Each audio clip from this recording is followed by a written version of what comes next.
अस्सलाम वालेकुम स्टूडेंट्स, क्या हाल चाल। उम्मीद है कि ठीक होंगे, फिट होंगे और बेहतरीन होंगे। मैं मोहम्मद फैसल, आपका फिजिक्स टीचर। तो बेटा, आज हम जनरल वेव प्रॉपर्टीज का लेक्चर नंबर 5 करने वाले हैं और हमारा टॉपिक है इलेक्ट्रोमैग्नेटिक वेव्स और मैकेनिकल वेव्स के दरमियान डिफरेंस जो है वो उसको चेकआउट करेंगे हम आज। The difference between electromagnetic waves and mechanical waves हमारा आज का टॉपिक है। तो पेन पकड़ लीजिए, नोटबुक लें और नोट्स बनाना शुरू कर दें। हम डायरेक्टली इस टॉपिक पे मूव करते हैं।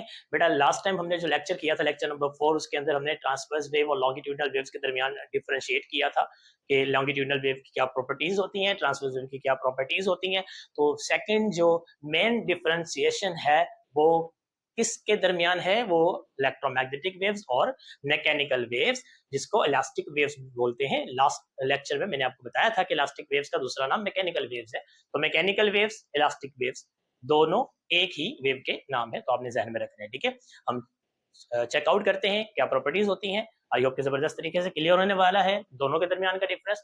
तो चलिए शुरू करते हैं। सबसे पहले बेटा, मैकेनिकल वेव्स का हम जो है वो पहला पॉइंट यूं कर लेते हैं, बेसिक पॉइंट यूं कर लेते हैं कि these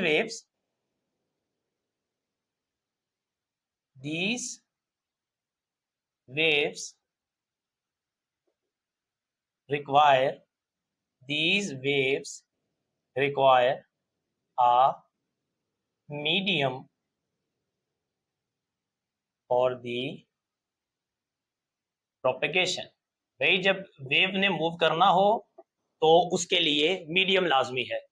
किस वेव को? मैकेनिकल वेव को। मैकेनिकल वेव ने ट्रेवल करना है तो उसके लिए मीडियम, मटेरियल मीडियम जो है वो एसेंशियल, इसकी जरूरत है। ये नीड करते हैं मटेरियल मीडियम को। अगर मीडियम नहीं है तो ये प्रोपेगेट नहीं कर पाएंगी, ये वेव वर्क नहीं कर पाएंगी अगर मीडियम नहीं है। पहला पॉइंट तो ये, ठीक है।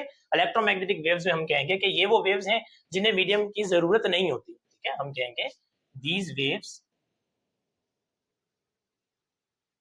waves do not require a medium for the propagation।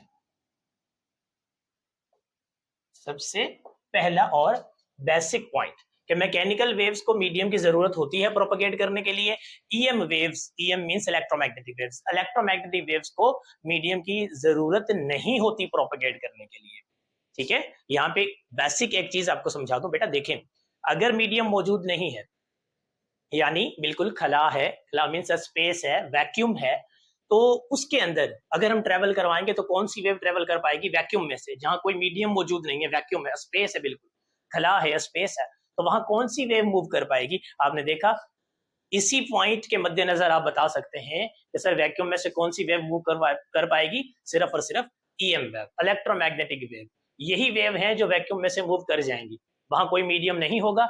और इन वेव को, इलेक्ट्रोमैग्नेटिक वेव्स को प्रोपेगेट करने के लिए, मूव आउट करने के लिए किसी मीडियम की मोहताजी नहीं है, किसी मीडियम की जरूरत नहीं है। बट मैकेनिकल वेव्स वहां ट्रेवल नहीं कर पाएंगी, वहां प्रोपेगेट नहीं कर पाएंगी जहां मीडियम नहीं होगा। इसका मतलब मैकेनिकल वेव्स को बेसिक नीड जो होती है वो मटेरियल मीडियम की है। अगर मटेरियल मीडियम है ये प्रोपेगेट करेंगी, अगर मटेरियल मीडियम नहीं है तो बेटा मैकेनिकल वेव्स यानी इलास्टिक वेव्स जो होती है, मैकेनिकल वेव्स, इलास्टिक वेव्स, ये प्रोपेगेट नहीं कर पाएंगी अगर मीडियम मौजूद नहीं होगा।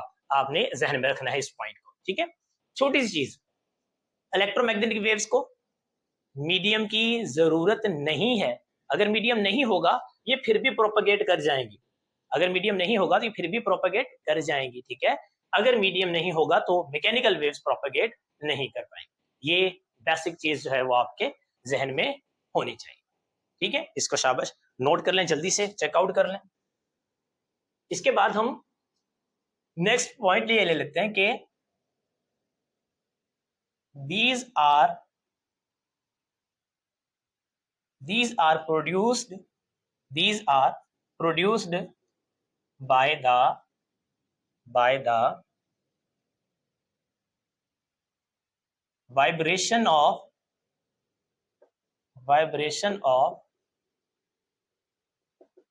particles of the medium। भाई इनको मीडियम की जरूरत है ना, तो जब ये मीडियम में ट्रेवल करती हैं तो मीडियम के जो पार्टिकल्स होते हैं वो वाइब्रेट करते हैं। तो बेसिक एक जना वो पॉइंट हमने जनरेट कर लिया, पॉइंट बना लिया यहाँ पर कि मैकेनिकल वेव्स बनती कैसे हैं, मीडियम के पार्टिकल्स की वाइब्रेटरी मोशन की वजह से, मीडियम के पार्टिकल्स की वाइब्रेशन की वजह से। मीडियम के पार्टिकल्स वाइब्रेट करना शुरू करते हैं तो मैकेनिकल वेव्स प्रोपगेट कर जाती हैं। मैकेनिकल वेव्स कैसे प्रोपगेट करती हैं? मीडियम के पार्टिकल्स की वाइब्रेशन की वजह से, मीडियम के पार्टिकल्स की वाइब्रेटरी मोशन की वजह से। अब ये तो मीडियम की इनको तो नीड ही नहीं है, इनको तो मीडियम की नीड ही नहीं है, तो फिर क्या होगा? फिर ऐसे होगा कि हम इसका बेसिक पॉइंट लिख दें, आपको यहां पर मजीद क्लियर होने वाला है कि इलेक्ट्रोमैग्नेटिक वेव्स बेसिकली हैं क्या। ठीक है, हम कहेंगे कि these waves propagates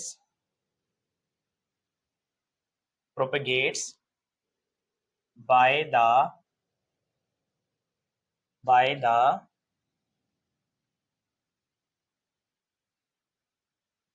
vibrating, shortly इसको कर लें यूं, by the vibrating electric and magnetic fields। ये जो वेव होती हैं, जो मैकेनिकल वेव्स हैं, मीडियम के जो पार्टिकल्स हैं ना उनकी वाइब्रेशन की वजह से जनरेट होती हैं। पढ़ी थी ना हमने ट्रांसवर्स वेव, लॉन्गिट्यूडनल वेव की। ट्रांसवर्स के अंदर जो पार्टिकल है मीडियम के वो परपेंडिकुलर वाइब्रेट करते हैं, लॉन्गिट्यूडनल जो मीडियम के पार्टिकल्स हैं वो parallel to the direction of propagation vibrate करते हैं। सारा कुछ क्लियर है। जिस किसी को ये डाउट हो रहा है उसने प्रीवियस लेक्चर नहीं देखे तो बेटा मेरी आपसे रिक्वेस्ट है कि आप लेक्चर नंबर 3 और 4 को चेकआउट करें, लेक्चर नंबर 2 को देखें, आपको मजीद क्लियर होने वाला है कि किस तरह से पार्टिकल मीडियम के वाइब्रेट करते हैं। तो बहरहाल मैकेनिकल वेव्स जनरेट होती हैं, प्रोपगेट करती हैं। किस वजह से प्रोपगेट करती हैं भाई, कैसे प्रोड्यूस होती हैं? मीडियम के पार्टिकल्स की वाइब्रेशन की वजह से, वाइब्रेटरी मोशन की वजह से। ठीक है, लेकिन यहाँ क्या है भाई, ये तो मीडियम की इनको तो जरूरत ही नहीं है। अब एक पॉइंट यहाँ पर भी ध्यान में रख लें, कुछ स्टूडेंट समझ लेते हैं कि शायद मीडियम की जरूरत नहीं है तो ये वर्कआउट नहीं करेंगे मीडियम में। एक पॉइंट ध्यान में रख लें, मीडियम इनकी मोहताजी नहीं है, ये मीडियम की मोहताज नहीं है। आई मीन टू से, अगर मीडियम होगा तो ठीक है, ये प्रोपगेट कर जाएंगी, अगर मीडियम नहीं भी होगा ये तब भी प्रोपगेट कर जाएंगे। अब बात समझ आई? ये पॉइंट बड़ा इंपॉर्टेंट है, कई स्टूडेंट्स इसको मिक्सअप कर जाते हैं। भाई अगर मीडियम होगा तो कई ये बना लेते हैं कि मीडियम नहीं होगा, मीडियम होगा तो ये वाइब्रेट नहीं करेंगे, ऐसा कुछ नहीं है। अगर मीडियम होगा, मीडियम मौजूद होगा तो ये वेव्स प्रोपगेट कर जाएंगी। मीडियम इनको ब्रेक डाउन नहीं करता, मतलब मीडियम कोई किसी किस्म की रिस्ट्रिक्शंस या रुकावट जो है ना वो रेजिस्टेंस पैदा नहीं करता है इनकी मोशन के अंदर। इलेक्ट्रोमैग्नेटिक वेव्स अगर मीडियम है तब भी प्रोपगेट कर जाती हैं। ठीक है, थोड़ी बहुत प्रॉपर्टीज इनकी चेंज हो जाती हैं लेकिन ये प्रोपगेट कर जाती हैं। बट अगर मीडियम नहीं है ये तब भी प्रोपगेट कर जाएंगी, अगर मीडियम नहीं है ये तब भी प्रोपगेट कर जाएंगी। बट अगर मीडियम नहीं है तो मैकेनिकल वेव्स प्रोपगेट नहीं कर पाएंगी, ये याद रखिए। ये मीडियम में चलती हैं, मीडियम के बगैर नहीं प्रोपगेट करती। ये मीडियम में भी प्रोपगेट कर जाती हैं, ये मीडियम के बगैर भी प्रोपगेट करने की सलाहियत रखती है। ये बेसिक डिफरेंस है। तो जब तो मीडियम में मूव कर रही है, ठीक है ना, तो सेंस बन सकता है कि भी पार्टिकल्स वाइब्रेट होगा ये वो, लेकिन ये मीडियम के बगैर जब मूव करती है तो फिर क्या होता होगा। इसीलिए कॉमन सी चीज है बेटा, जो इलेक्ट्रोमैग्नेटिक वेव्स होती हैं वो बेसिकली कॉम्बिनेशन होती है इलेक्ट्रिक फील्ड और मैग्नेटिक फील्ड का। आपको इसके नाम से ही समझना चाहिए, इलेक्ट्रोमैग्नेटिक। इलेक्ट्रिक फील्ड्स भी होती हैं इसके अंदर, मैग्नेटिक फील्ड्स भी होती हैं। इलेक्ट्रिक और मैग्नेटिक फील्ड जब इकट्ठी वाइब्रेट करना शुरू करती हैं, इलेक्ट्रिक फील्ड भी वाइब्रेट करती है, मैग्नेटिक फील्ड भी वाइब्रेट करती है, तो वेव्स जनरेट होती हैं। उन वेव्स को हम इलेक्ट्रोमैग्नेटिक वेव्स बोलते हैं। आई होप बात समझ गए होंगे आप। ठीक है, अब देखें, ये प्रोपगेट करती हैं जब मीडियम के पार्टिकल्स वाइब्रेट करते हैं। इलेक्ट्रोमैग्नेटिक वेव्स प्रोपगेट करेंगी, अपनी प्रोडक्शन को शॉर्ट करेंगी, प्रोड्यूस हो जाएंगी। कब होंगी प्रोड्यूस? जब इलेक्ट्रिक और मैग्नेटिक फील्ड्स वाइब्रेट करना शुरू करेंगे, इलेक्ट्रिक और मैग्नेटिक फील्ड्स वाइब्रेट करना शुरू करेंगे। फॉर एग्जांपल देखें ना, इलेक्ट्रोमैग्नेटिक वेव इस तरफ जा रही है, ई एम वेव में शॉर्टली लिख देता हूं, इलेक्ट्रोमैग्नेटिक वेव इस तरफ जा रही है, तो इलेक्ट्रिक फील्ड जो है वो यूं वाइब्रेट कर रही है ऐसे, ये इलेक्ट्रिक फील्ड है यूं वाइब्रेट कर रही है, और मैग्नेटिक फील्ड सपोज कर ले यूं वाइब्रेट कर रही है इस तरह से, ये मैग्नेटिक फील्ड वाइब्रेट कर रही है। ये डायग्राम में यू शो होता है। बेसिकली क्या होता है कि इलेक्ट्रिक फील्ड और मैग्नेटिक फील्ड दोनों एक दूसरे के परपेंडिकुलर होती है, 90 डिग्री का एंगल होता है इनके। या फर्स्ट ईयर वगैरह के लेवल पे जब जाके पढ़ेंगे ना बेटा, तो डिटेल पढ़ाई जाएगी आपको इलेक्ट्रोमैग्नेटिक फील्ड्स की, तब आप डिटेल की तरफ जाइएगा। फिलहाल नाइन्थ के लेवल पर, नाइन्थ और मैट्रिक के लेवल पर जो है, वो मैट्रिक के लेवल पर इतनी ज्यादा डिटेल इसकी आ नहीं रही, तो इसीलिए आप यहाँ पर ही जो है ना वो इसको खाली एंड कर लें। यूं समझ लें कि इलेक्ट्रिक और मैग्नेटिक फील्ड वाइब्रेट करती हैं, तो यही रीजन बनती है इलेक्ट्रोमैग्नेटिक वेव की प्रोडक्शन का। ठीक हो गया? तो ये थोड़ा सा मैंने आपको बता दिया कि भाई इलेक्ट्रिक फील्ड अगर यूं वाइब्रेट कर रही है तो मैग्नेटिक फील्ड उसके 90 डिग्री के एंगल पर वाइब्रेट करती है, और वेव की जो प्रोपगेशन होती है वो इन दोनों के 90 डिग्री के, मतलब दोनों के परपेंडिकुलर होती है। ये वेव चल रही है इस तरह से, यहां से भी परपेंडिकुलर, ये वेव है, ये इलेक्ट्रिक फील्ड यूं इसके परपेंडिकुलर वाइब्रेट कर रही है। ऐसे ही वेव के परपेंडिकुलर, सपोज कर ले से मार्कर का मैं पॉइंट आउट बाहर की तरफ कर दूं आप लोगों की तरफ, ऐसे, तो यूं मैग्नेटिक फील्ड वाइब्रेट कर रही है, इलेक्ट्रिक फील्ड यूं वाइब्रेट कर रही है, होगी एक दूसरे के परपेंडिकुलर। ये मैग्नेटिक फील्ड, ये इलेक्ट्रिक फील्ड, दोनों परपेंडिकुलर होगी एक दूसरे के, और जो वेव है वो यूं जनरेट हो रही है, तो वेव इन दोनों के परपेंडिकुलर होगी। ये कहानी होती है इसकी। बहरहाल सिंपली आप जो है ना वो अपने ध्यान में रख लें कि इलेक्ट्रिक फील्ड और मैग्नेटिक फील्ड वाइब्रेट कर रही होती हैं, जिसकी वजह से इलेक्ट्रोमैग्नेटिक फील्ड्स जनरेट होती हैं। इसीलिए इनका कोई जो है ना वो डिपेंडेंस नहीं होती कि भाई मीडियम है तो ये प्रोपगेट करेंगी, मीडियम ना भी हो तो ये इजीली प्रोपगेट कर जाती हैं। आई होप बात समझ आ गई होगी। ठीक है, अब आगे की तरफ चलते हैं। तो ये आपने 2 पॉइंट तो नोट कर लिए होंगे। अच्छा, इसके बाद देखिए बेटा, हमने लॉन्गिट्यूडनल वेव, ट्रांसवर्स वेव पढ़ा। ठीक, वो क्या होते हैं उस पर दोबारा बात करने की जरूरत नहीं है, आप इसको चेकआउट कीजिएगा। आई होप जो स्टूडेंट्स रेगुलरली चेकआउट कर रहे हैं लेक्चर्स को, उनको तो क्लियर हो रहा है सब कुछ। ठीक है, तो यहाँ ध्यान में रखना है आपने कि मैकेनिकल वेव्स जो होती है ना, ये इनके बारे में अगर आप लिखें तो ये दोनों ग्रुप्स में ताल्लुक, दोनों ग्रुप्स में चली जाती हैं, दोनों ग्रुप से ताल्लुक रखती हैं। These can be transverse as well as longitudinal. These can be transverse as well as longitudinal. भाई सिंपल सी चीज आपने ध्यान में रखना है, ये कि जो मैकेनिकल वेव्स होती हैं ये ट्रांसवर्स भी हो सकती है नेचर के अंदर, यानी मीडियम के पार्टिकल परपेंडिकुलर वाइब्रेट करेंगे, ठीक है, ट्रांसवर्स हो गई, और ये लॉन्गिट्यूडिनल भी होंगी नेचर के अंदर, यानी मीडियम के पार्टिकल पैरेलल वाइब्रेट करेंगे। मतलब दोनों किस्म की आपको जो है वो वेव्स मिल सकती हैं बेटा, किसमें?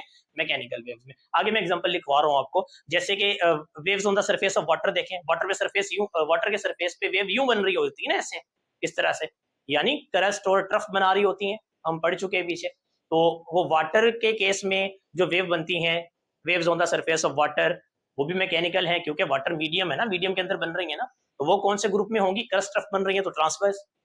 जो साउंड वेव्स होती हैं, साउंड, ये साउंड वेव्स मीडियम के बगैर नहीं ट्रेवल करती, तो साउंड वेव किसकी एग्जांपल है बेटा? हमने पढ़ा हुआ है, लॉन्गिट्यूडनल वेव की एग्जांपल है। और मीडियम के बगैर ट्रेवल नहीं करती, तो लॉन्गिट्यूडनल, साउंड लॉन्गिट्यूडनल है, किस ग्रुप से ताल्लुक रखती है?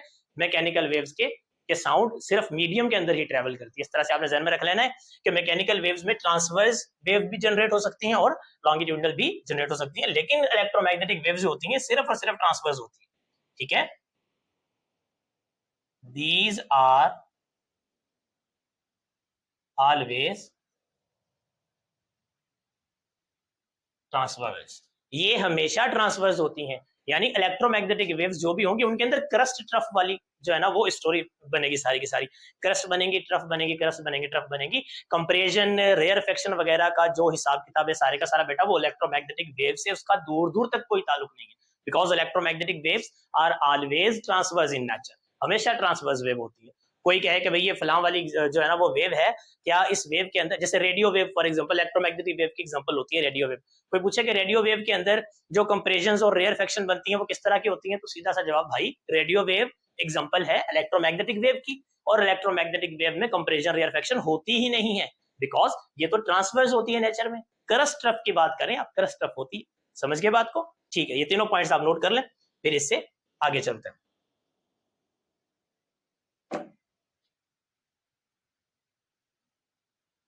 यहां तक बेटा बात समझ आ गई होगी, जिन्होंने नोट कर लिया गुड। नेक्स्ट पॉइंट्स पे चलते हैं हम। जिन्होंने नहीं नोट किया वो वीडियो को थोड़ी देर के लिए पॉज करें, टाइम लें और इजीली इसको राइट डाउन कर लें। तो ये बेटा 3 जो है ना वो पॉइंट्स हमने देखे, बिल्कुल बेसिक बेसिक पॉइंट्स हम चेकआउट कर रहे हैं। कोई, मैंने आपको पहले ही कहा कि डीप जो है वो हम नहीं जा रहे इसमें कि इलेक्ट्रोमैग्नेटिक वेव्स की प्रॉपर्टीज क्या हैं, ये आप इंशाल्लाह फर्स्ट इंटर के लेवल पे जाके इसको डिटेल में जबरदस्त तरीके से इंशाल्लाह इसको पढ़ेंगे। अच्छा, फिर वही बात होगी कि मीडियम में ट्रेवल करती हैं ये, मीडियम के बगैर ट्रेवल कर लेती हैं, इनको मीडियम की जरूरत नहीं। तो याद रखें, हम ये पॉइंट बना लें इस तरह से, these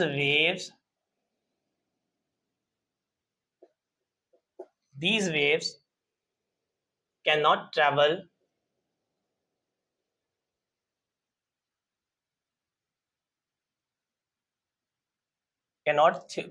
through वैक्यूम। ये जो वेव्स हैं वो वैक्यूम में ट्रेवल नहीं करती। थोड़ा सा सेट डाउन कर लें, these waves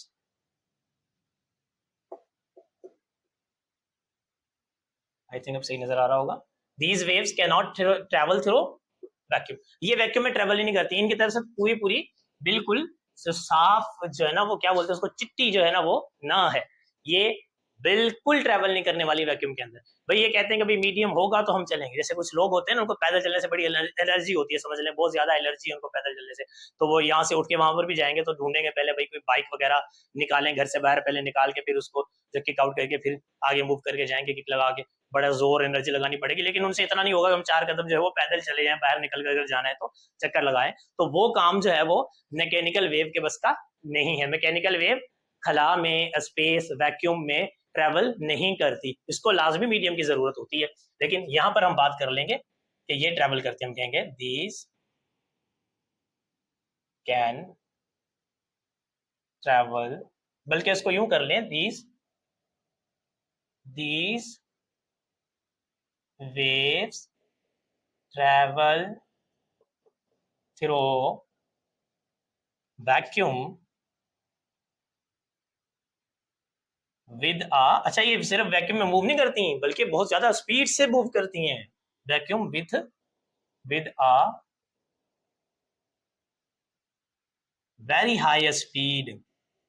ये वैक्यूम से मूव तो करती हैं लेकिन बहुत बड़ी, बहुत ज्यादा स्पीड से मूव कर जाती हैं, और वो स्पीड तकरीबन कितनी है बेटा, 3 इंटू 10⁸ मीटर पर सेकेंड। अब कन्वर्जन आपको पता है तो उसको चेक करते रहिएगा कि एक सेकंड के अंदर कितने मीटर या एक सेकंड में कितने किलोमीटर मूव करने की सलाहियत रखती हैं इलेक्ट्रोमैग्नेटिक वेव्स। वहां से आपको अंदाजा हो जाएगा कि जो वेव्स हैं इलेक्ट्रोमैग्नेटिक वाली, इनकी एनर्जी कितनी होती है या इनकी स्पीड कितनी ज्यादा है, किस तरह से क्विकली एक जगह से दूसरी जगह पहुंच जाती है। तो जब आपको ये समझ आएगी कितने किलोमीटर एक सेकंड के अंदर, भाई एक सेकंड के अंदर यूं ऐसे सेकंड गुजर गया और पता नहीं कहां पहुंच गई, तकरीबन 3 लाख किलोमीटर बन जाएंगे जब इसमें किलोमीटर में आप तब्दील करेंगे। तो ये करके चेक कीजिएगा, कन्वर्जन आपको आती है तो फिर अंदाजा लगाइएगा कि हमारी वर्ल्ड में इतना जल्दी जल्दी कैसे काम होता है, किस तरह से रेडियो वेव्स इतनी जल्दी जबरदस्त तरीके से काम कर जाती हैं, इंफ्रारेड वेव्स काम कर जाती हैं, किस तरह से टेलीकम्युनिकेशन के नेटवर्क जो है ना वो बहुत फास्टली रैपिडली जो है ना वो वर्कआउट कर जाते हैं ऑल ओवर दी वर्ल्ड। दुनिया के एक कोने से दूसरे कोने तक किस तरह से पैगाम जो है ना वो सेकंड्स में पहुंचता है। तो बेटा वो सिर्फ और सिर्फ इलेक्ट्रोमैग्नेटिक वेव्स की ही मरहूने मिन्नत है, वो इसी की वजह से ट्रैवल आउट करता है। अच्छा ठीक है, फिर these waves travel through vacuum with a very high speed, ये हो गया इतना। these waves cannot travel through vacuum, इनकी तरफ से मैंने कहा ना कि चिट्टी ना है, भाई हमने नहीं ट्रैवल करना वैक्यूम के अंदर, हमें मीडियम की जरूरत है। तो पॉइंट क्लियर होते जा रहे हैं, जबरदस्त तरीके से इनको नोट भी करते रहिए, ठीक है। अच्छा उसके बाद, हाँ ये वैक्यूम में से ट्रेवल कर जाती हैं, मैंने आपको कहा कि मीडियम में ये नहीं है कि मीडियम में ट्रेवल नहीं करती, ये मीडियम में भी ट्रेवल कर जाती है, वैक्यूम में ट्रेवल करती हैं, मीडियम में भी ट्रेवल कर जाती हैं। मीडियम के अंदर ट्रेवल कैसे करती हैं, मीडियम के अंदर ट्रेवल कैसे करती हैं, थोड़ी थोड़ी प्रॉपर्टी इनकी चेंज हो जाती है प्रॉपर्टीज, लेकिन जब वैक्यूम में ट्रेवल करती हैं तो फिर इतनी स्पीड से जो है ना वो ट्रेवल आउट करती हैं, ठीक है। थोड़ा सा आपको यहाँ पे ध्यान में रखना होगा कि यूं कर लें कि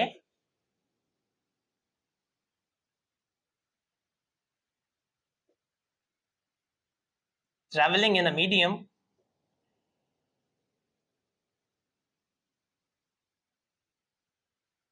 their speed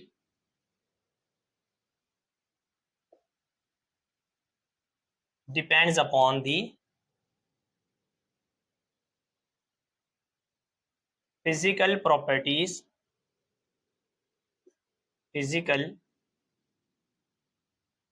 physical properties of the respective medium. भाई जिस मीडियम में गुजर रही है ना उसकी फिजिकल प्रॉपर्टीज क्या है, उसकी फिजिकल प्रॉपर्टीज क्या है, ये उस पर डिपेंड करती है इनकी स्पीड। कभी फलां जो मीडियम है उसकी फिजिकल प्रॉपर्टीज ये हैं तो फिर ये वहां पर तेज चलेंगी या स्लो चलेंगी वगैरह वगैरह। जैसे फॉर एग्जांपल फिजिकल प्रॉपर्टीज में आप डेंसिटी ले लें, अब मीडियम की इलास्टिसिटी ले लें, डेंसिटी ले लें, ठीक है ना। तो ये सारी चीजें डिपेंड करती हैं तो मीडियम के अंदर किस तरह से मूव आउट करेंगे। सिंपल सी एग्जांपल आपको दूं मैं, जो साउंड है वो एयर के अंदर स्लो चलती है, एयर गैस मीडियम है स्लो चलती है, लिक्विड के अंदर स्पीड ज्यादा हो जाती है, सॉलिड के अंदर सबसे ज्यादा हो जाती है। साउंड सॉलिड में सबसे तेज चलती है, लिक्विड में स्पीड थोड़ी कम हो गई और गैसेस के अंदर सबसे ज्यादा कम हो गई। इस तरह से जो डिपेंडेंस है ना मैकेनिकल वेव की, स्पीड किस पर डिपेंड कर रही होती है, वो मीडियम जिसके अंदर वो गुजर रही है ना, रिस्पेक्टिव मीडियम जिसमें से वो ट्रेवल कर रही है, जिसके अंदर से गुजर रही है, उसकी फिजिकल प्रॉपर्टीज क्या है, फिजिकल प्रॉपर्टीज पर डिपेंड करती है मैकेनिकल वेव की स्पीड। ठीक है, ये ध्यान में रखना है आपने। और यहाँ क्या होता है, जब तो ये मीडियम के बगैर ट्रेवल कर रही है फिर तो ये किस्सा है ही नहीं ना कि मीडियम की प्रॉपर्टी क्या, मीडियम के बगैर है तो ठीक है कोई मसला नहीं, एक ही स्पीड होगी, मीडियम के बगैर कितनी होगी, इतनी होगी। ठीक, जब ये मीडियम में ट्रेवल करेंगे तो फिर क्या होगा, फिर हम लिखेंगे travelling through a medium, traveling through a medium, their speed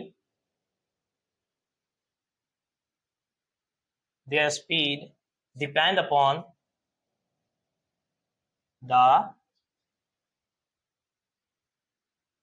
refractive index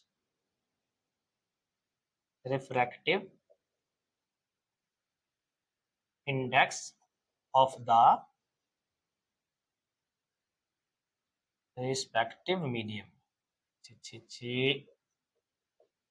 of the respective medium। ठीक है बेटा, नोट करते जाएं, शाबाश। तो जब ये मीडियम में ट्रेवल कर रही होती हैं, मैकेनिकल वेव मीडियम में ट्रेवल करती होती हैं, तो उस टाइम पर ट्रेवल करते हुए उस टाइम पर इनकी जो स्पीड है वो किस पर डिपेंड करती है, वो मीडियम की फिजिकल प्रॉपर्टीज पर डिपेंड करती है। लेकिन जब इलेक्ट्रोमैग्नेटिक वेव्स मीडियम में ट्रेवल कर रही होती हैं उस वक्त इनकी जो स्पीड है इलेक्ट्रोमैग्नेटिक वेव्स की, वो किस पर डिपेंड करती है, वो डिपेंड कर रही होती है refractive index of the medium, refractive index of the medium. बेटा अभी रिफ्लेक्शन रेफ्रैक्शन हम पढ़ेंगे इंशाल्लाह नेक्स्ट लेक्चर्स के अंदर, तो आपको क्लियर हो जाएगा कि रिफ्रैक्टिव इंडेक्स क्या है। सिंपली आपको बता दूं कि जब लाइट की वेव, लाइट इलेक्ट्रोमैग्नेटिक वेव की जो है ना वो क्या बोलते हैं उसको, एग्जांपल है, जब ये वेव्स ट्रेवल आउट करती हैं एक मीडियम से चलते चलते दूसरे मीडियम के अंदर दाखिल होती है ना, तो अपनी डायरेक्शन को कुछ बैंड कर लेती हैं, अपनी डायरेक्शन को बैंड कर लेती हैं, टर्न आउट कर लेती हैं। भाई यूं जा रही थी, ऐसे जा रही थी ये वेव, दूसरे मीडियम में दाखिल हुई तो इस तरफ बैंड कर गई ऐसा, या यूं जा रही थी तो इस तरफ बैंड कर गई। तो ये बैंडिंग किस तरफ होनी है, बैंडिंग कितनी होनी है, इस बैंडिंग का सब कुछ जो भी हिसाब किताब है उसी बैंडिंग पर डिपेंड करता है इनकी स्पीड। भाई बैंडिंग किस तरफ हो रही है उस हिसाब से इनकी स्पीड भी कम या ज्यादा होती है। ठीक है, तो किधर कम होनी किधर ज्यादा होनी सारी चीजें हम रिफ्रैक्टिव इंडेक्स को जब क्लियर करेंगे ना, रिफ्रैक्शन ऑफ लाइट के अंदर, रिफ्रैक्शन ऑफ वेव्स के अंदर, तो हम इसको क्लियर करेंगे इंशाल्लाह, आप समझ जाएंगे। मैंने थोड़ा सा आपको बता दिया है। तो रिफ्रैक्टिव इंडेक्स पर डिपेंड करती है इनकी स्पीड, इलेक्ट्रोमैग्नेटिक वेव की स्पीड मीडियम के अंदर। यहाँ पर आपको एक बात समझ आ गई होगी, दोबारा यहाँ पर आपको बता दूं कि स्टूडेंट्स ये माइंड बना लेते हैं कि शायद मीडियम में भी इतनी स्पीड से मूव करते हैं। देखे बेटा, जब वैक्यूम में ट्रेवल कर रही होंगी इलेक्ट्रोमैग्नेटिक वेव्स तो हमेशा अप्रोक्सीमेटली कितनी स्पीड होगी इनकी, 3 × 10⁸ मीटर पर सेकेंड। जब ये किसी मीडियम में ट्रेवल कर रही होंगी तो फिर इनकी स्पीड जरूरी नहीं है कि इतनी हो, इनकी स्पीड हो सकता है इससे थोड़ी कम हो सकता है इससे थोड़ी ज्यादा हो। आई बात समझ में। मोस्टली आपको मैं छोटी सी बात बता दूं, खैर ज्यादा वाला तो नहीं कॉन्सेप्ट आएगा, छोटा सा ये ध्यान में रख लें कि सबसे ज्यादा तेज स्पीड वैक्यूम में होती है। बस सिंपली जो सुना उसको बोल जाए, थोड़ी सी देर के लिए ध्यान में रखें, सबसे ज्यादा स्पीड इनकी वैक्यूम, वैक्यूम में कुछ भी नहीं है तो इनकी सबसे ज्यादा स्पीड है। जब कोई मीडियम आएगा इनकी स्पीड इससे कम ही होगी। वो अलग बात है कि थोड़ी कम होगी या ज्यादा कम, लेकिन इससे कम ही होगी, इससे कम ही। Electromagnetic waves moves with the very high speed which is equal to 3 to 10⁸ meter per second through vacuum, not a medium, not in a medium. While traveling through a medium, their speed always be less than 3 × 10⁸ metre per second. अब depend करता है कि थोड़ी सी कम हो या थोड़ी ज्यादा कम हो या ज्यादा कम हो, वो किस पर डिपेंड करेगा? वो डिपेंड करेगा refractive index of the medium पर। पॉइंट ध्यान में रख लेना है। सबसे तेज वैक्यूम में चलेंगी, जब भी किसी भी मीडियम में दाखिल होंगी, ये मीडियम से गुजरेंगी तो इनकी स्पीड हमेशा कम होगी, 3 × 10⁸ मीटर पर सेकेंड से ज्यादा कभी नहीं होगी। ठीक है, पॉइंट ध्यान में आ गया, बात समझ आ गई, क्लियर कर लें, यहाँ पे रख लें। सबसे ज्यादा तेज मूव किस में करेंगी? वैक्यूम। उसके अलावा किसी और मीडियम में जब भी ये ट्रेवल करेंगी, वो चाहे एयर हो, कोई लिक्विड हो, जो है ना वो आप सॉलिड ले लें, कोई भी किसी भी मीडियम में जब ट्रेवल करेंगी तो बेटा इनकी स्पीड हमेशा इस स्पीड से, इस रेंज से कम ही होगी। मैंने अगेन कहा कि थोड़ी कम हो या ज्यादा कम हो, वो डिपेंड किस पे करेगा? रिफ्रैक्टिव इंडेक्स पर। ठीक है, जबरदस्त, ये ध्यान में रखना है आपने। ठीक, अच्छा, इसके बाद लास्ट में हम ये ले लेते हैं कि एग्जांपल में ले लेते हैं। सपोज कर लें बेटे मैकेनिकल वेव्स में बात भी कर गया यहाँ पर एक आधे पॉइंट में, आई डोंट नो के क्या था वो, सेकंड या थर्ड वाला पॉइंट था, उसमें मैंने एग्जांपल भी आपको दे दी थी। यहाँ पे साउंड वेव की बात की थी और वेव्स जो है ना वो on the surface of water की भी बात की थी। हम वो एग्जांपल ले लेते हैं। इसमें आप कर लें waves on the surface of water. Water के सरफेस पे जो वेव्स बनती हैं, एक एग्जांपल ये ले लें और एक एग्जांपल आप कर लें साउंड वेव्स की। साउंड वेव्स, ठीक है, ये जो वेव्स हैं ये किसकी एग्जांपल है बेटा? मैकेनिकल वेव्स, यानी ये वो वेव्स हैं जिनको मीडियम की जरूरत होती है। बहुत सारी वेव्स और भी आएंगी, आप इसमें वेव्स इन जो है वो स्ट्रेच्ड स्प्रिंग भी लगा सकते हैं, वेव्स इन हेलिकल स्प्रिंग ले लें, आप वेव्स इन स्लिंकी स्प्रिंग ले लें, आप सीज्मिक वेव्स की बात कर लें। सीज्मिक वेव्स की बात वो आप नहीं जानते कि क्या है, इसीलिए मैंने यहाँ पे एग्जांपल दी नहीं है। जब इनके बारे में पढ़ेंगे आप जाके फर्स्ट ईयर के अंदर डिस्कस करेंगे तो आपको क्लियर हो जाएगा, इसलिए मैं वो एग्जांपल मैंने मेंशन ही नहीं की। तो ये इनमें से हमने कोई भी, बहुत सारे एग्जांपल्स हैं जैसे मैंने भी नाम लिया, आप सिर्फ इनमें से कोई दो भी दे देंगे तो वेव्स का जो है वो यहाँ पर आपका जो डिफरेंशिएट आप कर रहे हैं वो आपका काम बन जाएगा। इस तरह से इलेक्ट्रोमैग्नेटिक वेव्स में बता लंबी लिस्ट आती है, हम उनमें से कोई 2-3 लिख लेते हैं। इनमें हम कोई 2-3 एग्जांपल्स लिख लेते हैं। लाइट वेव्स कर लें पहले तो। लाइट रोशनी जो होती है ना, रोशनी, सूरज की रोशनी जमीन तक पहुंचती है, वो लाइट वेव्स हैं। और लाइट वेव्स जो होती हैं वो इलेक्ट्रोमैग्नेटिक वेव्स हैं। इसमें आप रेडियो वेव्स ले लें, मैं यहाँ पे बात कर भी गया, मैंने एग्जांपल भी दी थी रेडियो वेव्स की। रेडियो वेव्स और अपना क्या बोलते हैं उसको, infrared waves, microwaves, UV waves जो होती हैं, अल्ट्रावायलेट जो है वो वेव्स, ये सारी बेटा इलेक्ट्रोमैग्नेटिक वेव्स की कैटेगरी के अंदर आती हैं। बट मैंने अगेन आपको कहा कि एग्जांपल में आपने डिफरेंशिएट करना है तो आप 2 से 3 भी लिख देंगे तो आपका काम चल जाएगा, कोई लंबी लिस्ट आपको ध्यान में रखने की जरूरत नहीं है बेटा। आई होप आपको क्लियर हो गया होगा जबरदस्त तरीके से। इस चीज को रिपीट करके दोबारा देखें, मैंने हर पॉइंट पर डिटेल्ड बात करने की कोशिश की है। मेरी कोशिश थी कि ये टॉपिक बहुत लेंदी भी ना हो जाए और ये भी कि मैं फटाफट जो है ना वो भागकर निकल भी ना जाऊंगा, तो पतली गली लेकर निकल जाऊं, मैंने ये काम भी नहीं किया बेटा। यही था कि पॉइंट जो लिखा हुआ है यहाँ पर वो आप अच्छे से क्लियर कर लें। ठीक है, आई होप सो कि बड़े जबरदस्त तरीके से क्लियर हो रहा होगा। आप पढ़ते रहिए, स्टडी करते रहिए, अपना और अपने घर वालों का ख्याल रखिए और जुड़े रहिए fast institute degree YouTube channel के साथ। इंशाल्लाह बहुत जल्दी मुलाकात होगी नेक्स्ट लेक्चर में, तब तक के लिए अल्लाह।